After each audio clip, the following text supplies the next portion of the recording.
Ahora sí está grabando. Bueno, nos habíamos quedado en la parte del cálculo de los indicadores. El texto me pide básicamente el cálculo de estos tres indicadores. El EBITDA entre gastos financieros, que también se le conoce como ratio cobertura de intereses, deuda financiera en EBITDA y el ratio de endeudamiento, ¿no? Deuda entre deuda más patrimonio. Estos ratios son cálculos, chicos. Es en realidad verdaderamente sencillo. En este caso, lo primero es calcular el EBITDA y ¿cómo se calcula el EBITDA? Utilidad operativa menos la depreciación y amortización. Ojo, amortización de activos intangibles, no lo confundan con la amortización de deuda. Ahí hay un poquito, es una confusión con el lenguaje. Acá el EBITDA es ganancias antes de intereses, impuestos, depreciación y amortización. La amortización de los activos intangibles. Como lo podemos apreciar aquí en la parte de la proyección, tenemos nuestra utilidad operativa. A esta utilidad operativa habría que quitarle la depreciación, es decir, y para quitarle algo que le está restando tenemos que sumar. Pues a estas utilidades operativas lo que le vamos a sumar es la depreciación. Por eso es que el EBITDA implica un importe mayor. El primer ratio que vamos a ver es el de EBITDA entre gastos financieros, como les decía, también se conoce como ratio cobertura de intereses. Y básicamente, ¿qué es lo que mide este ratio? Mide pues la capacidad operativa que tiene la empresa para poder cubrir sus gastos financieros. Por eso es que la relación es entre EBITDA y gastos financieros. Y la capacidad operativa, ojo, la forma más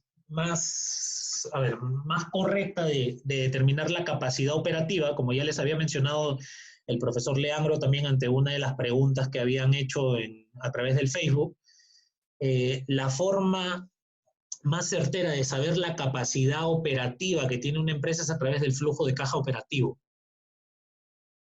Sin embargo, cuando queremos saber rápidamente a nivel de indicadores cómo es el desenvolvimiento de la capacidad operativa de la empresa, un indicador que se aproxima mucho, no es igual, ojo, y no va a ser igual y no tiene por qué ser igual, pero un indicador que se aproxima mucho y que me puede dar quizás una primera impresión de cómo es el desenvolvimiento operativo es el EBITDA, ¿no? Sin embargo, para tener más certeza, es el flujo de caja operativo el que de verdad me dice a mí cómo es la generación de efectivo a través de los flujos operativos, ¿no? Es decir, mide esa capacidad operativa para poder cubrir obligaciones, el flujo de caja operativo. Sin embargo, un indicador que se asemeja mucho a ese es el EBITDA. Por eso es que para este tipo de ratios e indicadores, es decir, los covenants, los compromisos de hacer, ojo, no se olviden, compromisos de hacer y compromisos de no hacer. Para poder analizar los compromisos de hacer, uno de los que se utiliza más es el ratio cobertura de intereses, que toma como referencia el EBITDA como la capacidad de generar capacidad operativa, ¿no? Entonces, hace una relación con los gastos financieros, tiene sentido porque ¿cómo se van a poder cubrir estos gastos financieros? Obviamente, con la generación de efectivo de las operaciones de la empresa, ¿no? Obviamente, si yo quiero ver cuál es el desenvolvimiento operativo como tal, debiera irme al flujo de caja. Sin embargo, el EBITDA me da cierta pauta. Por eso es que le sumamos la depreciación y sobre esa relación vemos qué tan coberturado está mi pago de intereses. Y como podemos ver, la empresa tiene razón de 5, luego baja a 4, 4,60, 5,17 y luego muy cercano a 6.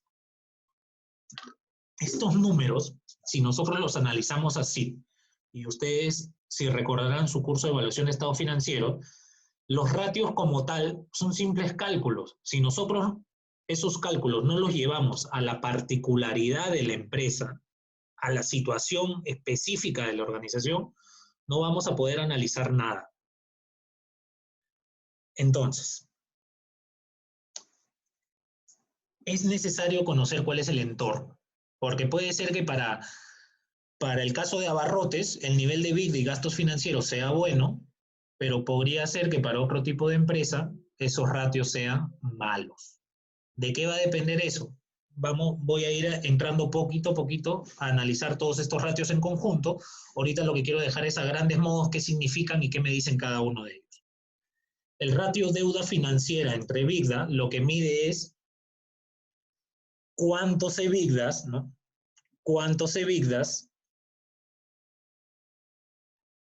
tenemos para poder cubrir el pago de la deuda como tal, es decir, pagar el principal de la deuda. Esa deuda que hemos contraído, poder amortizarla. ¿Y cuántos EBITDAs necesitamos para eso? Y acá vemos la empresa que está a razón de 1.9, 1.5, 1.85 y luego va bajando hasta estar en 1.33. Ahora entramos a detalle con eso. Vamos de nuevo con el ratio de endeudamiento. ¿Qué es lo que me está diciendo el ratio de endeudamiento aquí? Que la deuda que tiene la empresa va disminuyendo. Y obvio, va disminuyendo ¿por qué? ¿Qué podemos ver nosotros del desenvolvimiento de la deuda de largo plazo? Esta va cayendo conforme van pasando los periodos, ¿no? Tenemos 7.54, 5.99, 4.44, 8.89, 1.34 y bueno, y la deuda de corto plazo pues va aumentando también, ¿no? Sin embargo, esto de aquí se mantiene a una ración, ¿no? De 1000 ha bajado 9.94, 9.89, 9.54, mientras que el total del patrimonio viene subiendo. Por eso es que esta relación viene cayendo. ¿Okay? Eso es lo que podría hacer cualquier contador, ver cómo está el desenvolvimiento, si está subiendo, si está bajando, ¿no? Análisis horizontal, análisis vertical. Sin embargo, nosotros como financieros estamos en la capacidad de poder hacer un análisis más profundo. Y el análisis más profundo lo vamos a hacer de la siguiente manera. Primero, lo que nos tenemos que preguntar es, ¿qué me conviene del ratio cobertura de intereses, EBITDA entre gastos financieros? ¿Que los números suban o bajen?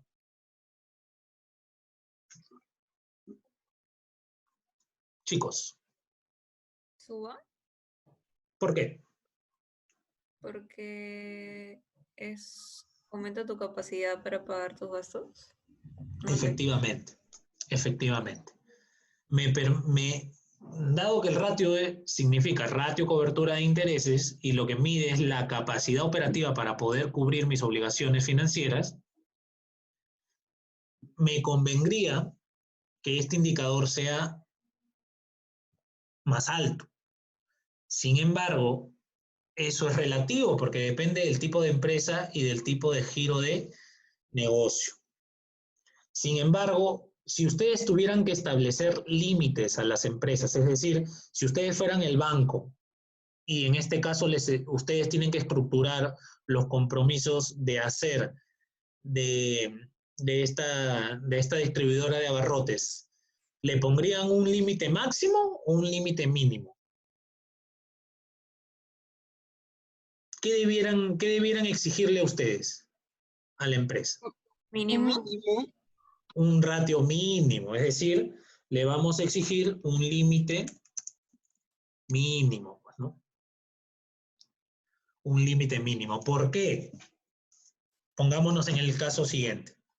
Si la empresa empieza a tener mejores resultados, por ende empieza a tener niveles de EBITDA superiores y sus gastos financieros se mantienen, podríamos decir que quizás la empresa no se está endeudando adecuadamente, pero podríamos decir que no tiene capacidad operativa. No. Efectivamente, la empresa tiene capacidad operativa. Lo que le preocupa al banco, la empresa puede ser ineficiente incluso en ese aspecto, pero lo que le preocupa al banco es que no pierda esa capacidad de pago. Entonces, por producto de que el banco no quiere que la empresa pierda esa capacidad de pago, lo que le va a exigir es un límite mínimo. Es decir, lo que le va a exigir es, oye, distribuidora de abarrotes, el límite mínimo para el ratio cobertura de intereses que yo te establezco a ti es de 4. Es decir, tu EBITDA debiera ser 4 veces más grande de los gastos financieros que tú me pagas a mí. Y establece un número mínimo. Pero ojo, esto puede variar. Incluso para abarrotes, el 4 pues no necesariamente implique que sea un buen número, porque puede ser que para ellos el 4 sea muy ineficientes, ¿no? El banco pueda decir, ok, pero con 4 no gano nada. Yo a mí me preocuparía si tus límites caerían a 2. Y eso depende del giro de negocio. En esta empresa distribuidora de abarrotes, ¿cómo es la rotación de sus inventarios? Es rápido. Ellos compran mercadería y la venden, compran mercadería y la venden, ¿no? Tienen en almacén, tienen perecibles y todo esto. Entonces, la capacidad operativa que tienen ellos es alta. Entonces, puede ser que el banco le diga, ok, yo me preocuparía si tu capacidad operativa disminuye de 3 para abajo, ¿no? Si tú tienes 4, 5, 6, estás bien, quizás no seas todo eficiente, pero menos de 3, yo no tolero. Podría ser una empresa, pues, por ejemplo, como Apple, ¿no? Como Google, donde el tipo de servicio sea distinto. Entonces, lo que a ellos les interesa es que la capacidad operativa no caiga no solo por los niveles de 3, sino no caiga por niveles de 4 o de 5. ¿Por qué? Porque dado que esta empresa tiene mucha inversión en activos fijos, lo que va a eso se ve reflejado mucho en los gastos operativos y todo este tema. Entonces, podría ser ahí que esa solidez no la tenga tan bien, ¿no? Como una empresa que tiene rotación de activos más alto. Entonces, va a depender mucho de qué tipo de empresa evaluemos para establecer los límites mínimos y cuando tengamos que establecer límites máximos también. Entonces, no hay un número correcto o incorrecto, va a depender del sector. Depende si ustedes están analizando pues, una empresa tecnológica, si están analizando una empresa, pues en este caso de abarrotes o una empresa constructora, ¿no? Va a importar mucho pues, de cuál es el ciclo operativo de este negocio, porque eso se va a ver reflejado en la capacidad operativa para generar dinero, para poder cubrir los gastos. Entonces, no hay un número definido. En este caso, lo que se hace mucho es quizás trabajar con un benchmark, ¿no? Ver pues qué se hace en otros mercados más desarrollados, cuáles son los límites mínimos que se pide. Lo otro que se puede hacer es cuál es el límite promedio de este mercado, ¿no? Y cómo se está desenvolviendo este mercado en la economía, y sobre eso pues establezco límites estándares, ¿no?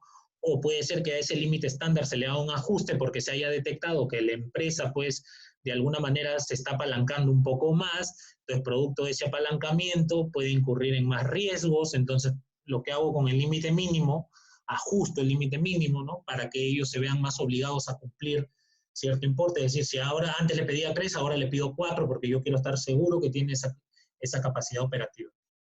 Entonces depende mucho cómo se puede estar moviendo la economía, ¿no? Porque a veces el hacer benchmarks utilizas un mercado más desarrollado, sin embargo acá la economía todavía no está tan desarrollada, entonces tienes que tropicalizar, como se dice, esos ratios, esos indicadores, adaptarlos a tu realidad, y una vez que lo adaptas a tu realidad, lo que tienes que cotejar también es cuál es el desenvolvimiento de empresas similares, ¿no?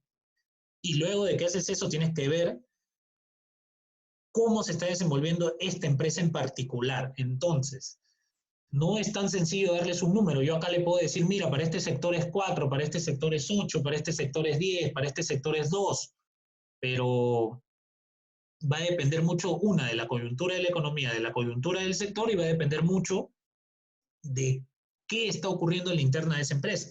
Por eso el banco, cuando levanta información para antes de brindar un préstamo, no solo te pide estado financiero, te pide quién es tu gerente, no, quién es, qué estudió. El banco valora mucho esa información cualitativa, ¿no? Si es un gerente financiero, pues que es un chico que recién ha ingresado, el banco va a tener cierto miedo. Pero si es quizás un gerente financiero que ellos ya conocen, que ha trabajado con ellos en otras empresas y conocen de sus capacidades, y por ahí que puedan tener cierta certeza de cierto desenvolvimiento. Entonces, hay un montón de cosas que se analizan, no solo lo cuantitativo, sino lo cualitativo. Entonces, este punto es importante. Lo que a nosotros nos tiene que quedar en claro aquí es que nosotros establecemos un límite mínimo, ¿no? Porque máximo puede ser que la empresa tenga 8, 9, bueno, es ineficiente porque no se está endeudando lo suficiente. Pero si a ese tope mínimo que yo le pongo, la empresa cae sobre eso, ahí sí me genera riesgo a mí porque está perdiendo capacidad operativa. Pregunta, ¿qué pasaría si este ratio es inferior a 1?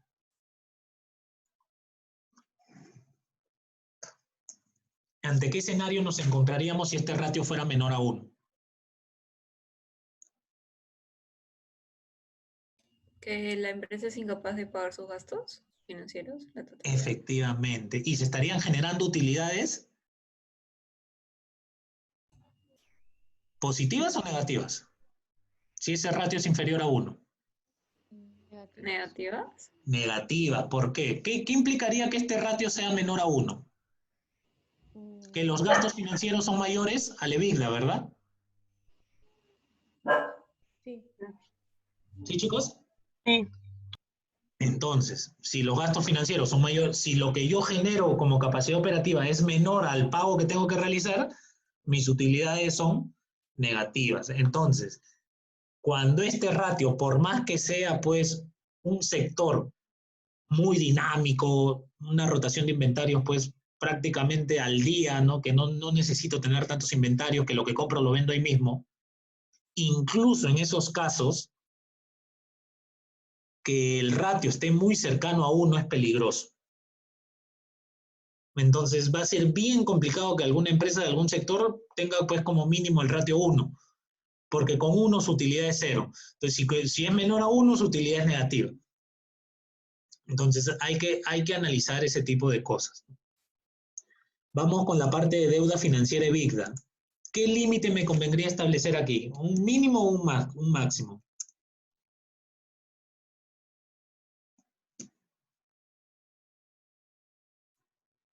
Mínimo. Un límite mínimo. A ver, ¿por qué un límite mínimo? O máximo, a ver chicos. Sustenten su respuesta.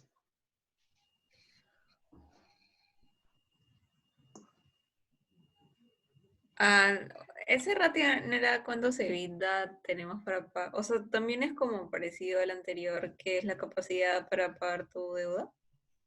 Sí, lo que me está diciendo es cuántos EBITDAs tengo para poder cubrir mi deuda financiera.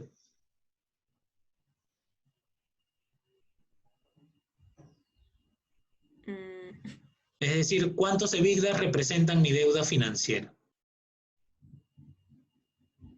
Si lo quieren ver de otro modo, es cuántos EBITDAs necesitaría para poder pagar mi deuda.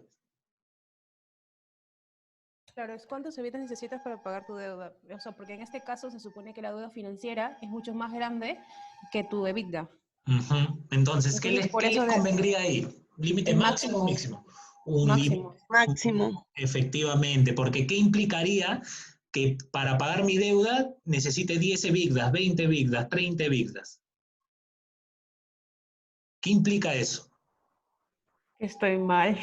Que estoy mal, pues. Por eso es Que que tengo apalancamiento financiero muy estás alto. extremadamente apalancado financieramente y para comenzar, si estás midiendo el ratio de manera anual, necesitarías 30 años, si fuera este ratio 30, necesitarías 30 años para pagar la deuda. ¿Y qué empresa se financia 30 años? Entonces, ¿este ratio de qué va a depender? Va a depender de un límite máximo. El banco, lo que le preocupa ahí es establecer un tope máximo, es decir, oye, como máximo, tú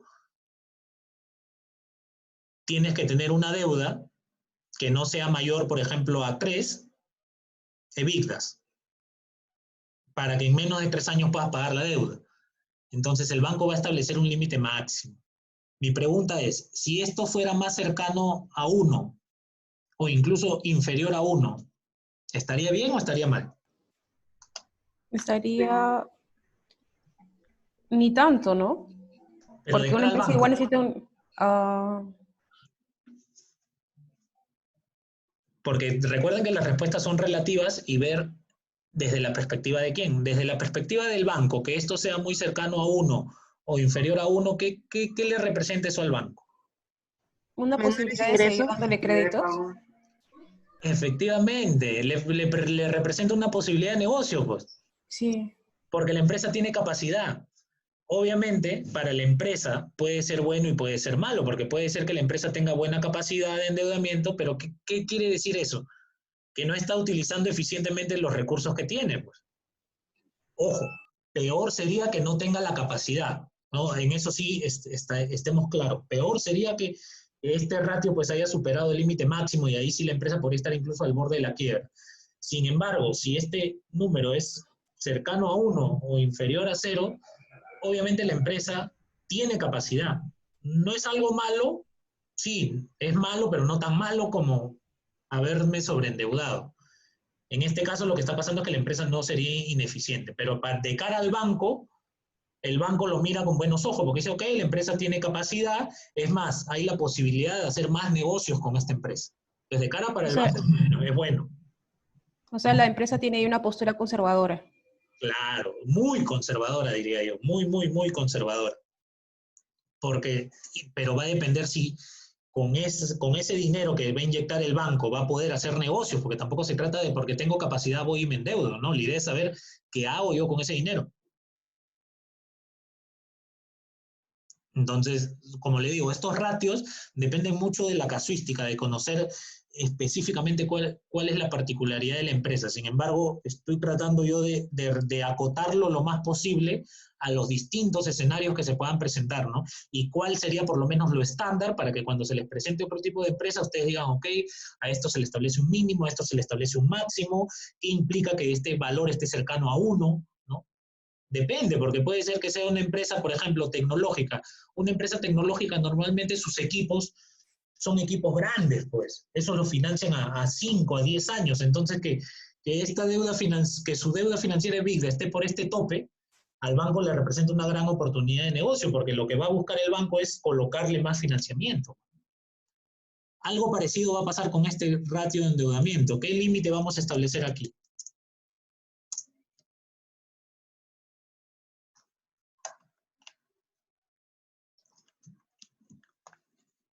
Chicos, para deuda entre deuda más capital, ¿qué límite debiéramos establecer ahí? Un máximo también. Efectivamente. Un máximo, ¿por qué? Porque es muy parecido al ratio anterior. Lo que estamos viendo ahí es nuestro endeudamiento que tenemos. Si mi porcentaje de deuda respecto de mis activos es muy alto, indica que me estoy apalancando financieramente.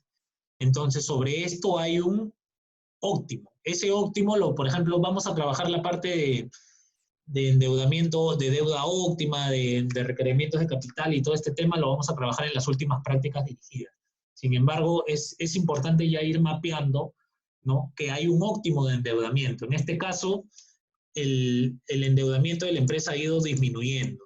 Esto para fines del banco, como les digo, es bueno. ¿Es bueno por qué? Porque la empresa está reduciendo su endeudamiento y a la vez me deja a mí como banco la posibilidad de seguir haciendo negocios contigo. Sin embargo, si este ratio fuera alto, para comenzar como banco no me conviene porque puedes caer en la incobrabilidad y ya no hay posibilidad de seguir haciendo negocios contigo. Lo mismo para la empresa, ¿no? Entonces, cuando analicemos estos ratios, chicos, yo lo que les voy a sugerir siempre es mirarlo desde el punto de vista del banco y también mirarlo desde el punto de vista de la empresa. Van a haber en muchos casos que van a confluir en qué le conviene a cada uno, pero van a haber en otros en que les conviene más a uno que al otro, ¿no? Entonces, es básicamente cuando miremos estos ratios, ¿no? De por sí solo, si vemos que está bajando, no podemos decir que es 100% bueno, porque puede ser que esta empresa, su óptimo de endeudamiento esté bordeando el 50, el 60 o el 70%. Hay empresas que incluso funcionan con un ratio de deuda del 70-80%. Y tener estos niveles de endeudamiento para ese tipo de empresas es malo. Para el banco representa la capacidad de seguir haciendo más negocios, pero para la empresa es malo porque no está siendo eficiente con el uso de sus recursos. Entonces es importante tener mapeado todo eso, ¿no? No nos quedemos tanto en el análisis horizontal, vertical, porque ese análisis lo puede hacer pues cualquiera. O sea, no es un análisis complejo, es simplemente sacar tendencias y todo eso. Lo que tenemos que nosotros es cuando hagamos un análisis, meternos y sumergirnos en la casuística de lo que estamos evaluando. Eso es lo que hace un verdadero un gestor y no solo un financiero, porque incluso cuando hagan un análisis del área en la que ustedes vayan y tienen que meterse en la casuística, por ejemplo, miren un problema de rotación de personal, que la empresa tiene mucha rotación. No le sirve mucho identificar cuál es el ratio de rotación o el ratio de absentismo o de tardanzas que pueda haber, ¿no? también lo que les debe importar a ustedes es conocer la parte cualitativa, ¿no? De por qué hay tanta rotación, a qué se debe, cuál es el factor crítico, porque si no la decisión que tomen no solo se puede basar en lo numérico, la decisión tiene que basarse también en lo cualitativo, ¿no? Es muy, muy, muy importante, y en finanzas pareciera que eso no importa, pero no, al contrario, es lo que más importa. Es lo que más importa. Entonces yo por eso siempre les recomiendo no se abrumen por los números y todo eso, porque al final ¿no? Los números lo hace una computadora y ya está. Lo que tienes que conocer tú es la capacidad de poder interpretar esos números, ¿no? Y me parece bien que ahora en estos videos, el video introductorio sea para ver los cálculos y todo esto, y quizás dejar para estas sesiones adentrarnos un poco más al análisis, poder construir más conocimiento, ¿no? Y sobre eso nuevo que se está tratando, también ustedes puedan plantear preguntas, ¿no? Entonces, en ese caso yo sí les pediría que si tienen alguna duda sobre lo que se ha ido explicando y hemos ido conversando, ¿no? Me ha gustado porque ha sido un poco dinámico, ustedes han ido hablando, yo también he ido hablando, pero ahora sí me gustaría que sea ya netamente que ustedes pregunten.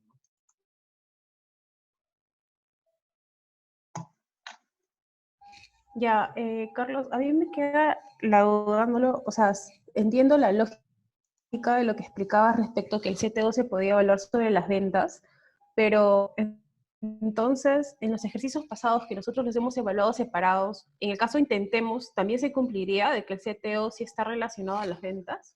Siempre, siempre se va a cumplir esa relación porque, como puedes ver acá en este pequeño esquemita que hemos hecho,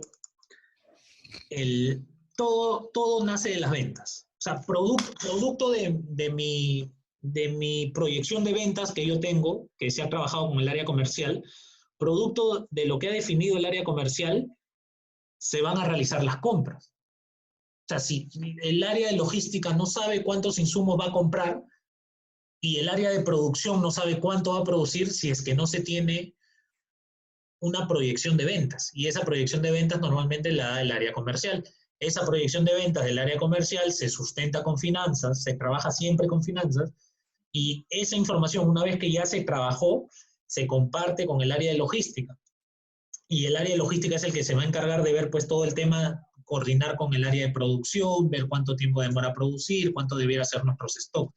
Entonces, lo que va a determinar cuánto voy a comprar van a ser las ventas. Lo que va a determinar cuánto inventario debo tener va a ser las ventas, porque dependiendo de los stocks que yo tenga, voy a poder cubrir mis pedidos que me hagan mis clientes. Entonces, al final, todo depende de la venta. ¿Podemos trabajarlo de manera simplificada, todo el capital de trabajo en función de las ventas? Sí. Y eso se hace normalmente quizás cuando trabajamos proyecciones de largo plazo. En el corto plazo sí me interesa trabajar por cada causante de esta cuenta. Por ejemplo, para el corto plazo sí en sí sería necesario calcular el tema de las cuentas por cobrar respecto de las ventas, el inventario respecto del costo de ventas y las cuentas por pagar respecto de las compras, porque es el causante directo de ese importe.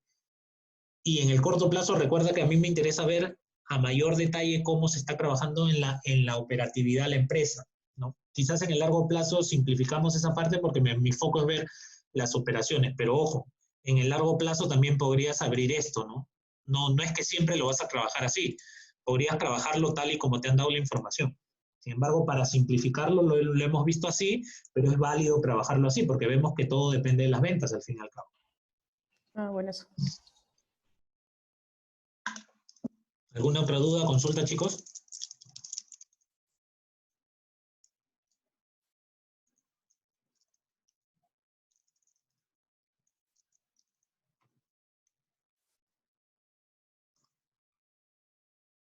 Carlos, una pregunta.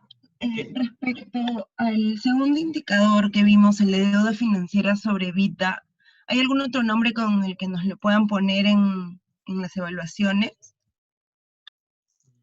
A ver, ese de deuda financiera con EBITDA, no, normalmente te lo van a poner así. Si igual viene con otro nombre, te podría ser pues que cobertura. Lo que pasa es que el cobertura de intereses tiene que ver con el otro, pero en este caso no, normalmente te viene así, ¿eh? En realidad es más, hasta la propia empresa puede preparar su propio ratio, ¿eh? O sea, estos son genéricos, ¿no? Podría ser que una empresa establezca ciertos ratios muy, muy, muy específicos. Por ejemplo, yo les comento, en una empresa que yo trabajaba antes, que es Arval Relsa Perú, que es subsidiaria del Banco Nacional de París, ellos, por ejemplo, para determinar indicadores, esta empresa compraba vehículos y los alquilaba, que es el renting, que es uno de los temas que vamos a ver ahora nomás. Esta empresa tenía dos indicadores claves para saber si el negocio iba o no iba. Uno de ellos era el RONE y el GMBI. El RONE es como el ROE, solo que le agregaba un notional. Este notional puede ser un ajuste a los patrimonios para poder mirarle el indicador a nivel global, y el GMBI no era más que otra cosa que el BAM, pero con ajustes propios que le hacía la empresa, ¿no? Porque le metía provisiones, le metía un montón de cosas, de supuestos pues que normalmente un banco no considera. Entonces, estos ratios, como le digo, son genéricos, los nombres incluso hasta los pueden variar, ¿no? Tú le puedes poner el nombre que tú puedes ponerle, pues, desenvolvimiento de deudas, si a ti te parece que ese nombre es lo más adecuado, ¿no? O sea, por los nombres yo te diría que no te hagas tanto problema. En las prácticas y exámenes siempre te vamos a poner cuál va a ser el cálculo que tienes que hacer, ¿no? Salvo quizás con este de acá, que es el más conocido, que es el ratio cobertura de intereses, ¿no? Porque ese es el que se utiliza siempre. En banca se utiliza mucho, es algo que se le pide mucho a las empresas. El otro, si te das cuenta, va muy asociado a tu endeudamiento, ¿no? Muy, muy similar al ratio de endeudamiento. Entonces podrías también llamarlo pues como un ratio de pago de deuda, ¿no? Porque en realidad lo que estás haciendo ahí es pagar el principal de la deuda, no los gastos financieros. Entonces, sí, puede llamarse así, ¿no? Como ratio pago de deuda, pero no es tan común como el nombre de ratio cobertura de intereses. Y, Carlos, en ese caso de este ratio, cuando vimos el tema del límite máximo, desde el punto de vista de la empresa, se establece un límite máximo para evitar un apalancamiento financiero. Eso es verdad. Y desde el punto de vista del banco. Desde el punto de vista del banco, al banco tampoco le conviene que la empresa esté muy apalancada financieramente, porque recuerda que hay un óptimo de endeudamiento, entonces el banco el límite lo va a establecer en función del óptimo de endeudamiento. Si la empresa se apalanca mucho, al banco no le conviene, porque puede caer en la incobrabilidad. O sea, si la empresa está muy apalancada, no va a poder cubrir sus obligaciones, y si no puede cubrir sus obligaciones, no le va a poder pagar al banco. Por eso el banco establece un monto máximo del ratio deuda-EBITDA, ¿no? Que es muy parecido al ratio de endeudamiento. Si te das cuenta, los dos tienen un comportamiento similar. En los dos se establece un límite máximo, y en los dos, si es que el endeudamiento crece, tu ratio sube. Entonces, la lógica sería la misma, ¿no? Al banco no le va a convenir de que tú estés muy endeudado. Le conviene que estés dentro del rango óptimo, porque ya hizo negocios contigo, o quizás que esté por debajo para tener la posibilidad de hacer negocios contigo. Pero si ya superaste ese máximo, al banco no le conviene, porque puedes caer en la incobrabilidad y el banco no va a poder recuperar su dinero. Gracias. ¿Alguna otra duda, chicos?